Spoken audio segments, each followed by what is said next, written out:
Alam niyo, iisa ang itinuturo sa atin ng mga apostol, ng ating Panginoong Diyos, ng ating Panginoong Kristo. Pagka mayroong pagsubok, hindi ka bibitiw sa pagkaiglesia ni Kristo mo. Hindi ka aalis sa pagtupad mo ng iyong tungkulin. Hindi mo iiwan ang iyong pagsamba. Hindi ka tatalikod sa iyong kahalalan. Ang sabi, kinakailangan tayong magalak. Kaya ang kinakailangan sa atin, huwag tayong manghihina sa pananampalataya pagka tayo dumadaan sa pagsubok. Sapagkat tandaan ninyo, hindi lang ang ating Panginoong Diyos ang nakahandang tumulong sa atin. Sino rin ang tutulong sa atin? Ang ating Panginoong Kristo. Isa lang sa kanila ang tumulong sa atin. Supisyente na.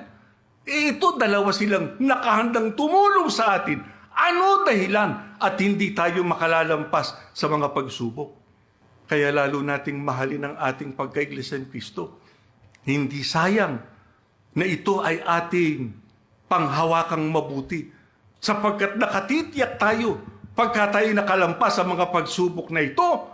Hindi lamang yung pangako dito ang ating mararanasang tatanggapin sa ating Panginoong Diyos at maging sa ating Panginoong Kristo, kundi lalo na yung kaligtasan pagdating ng araw ng paghuhukom.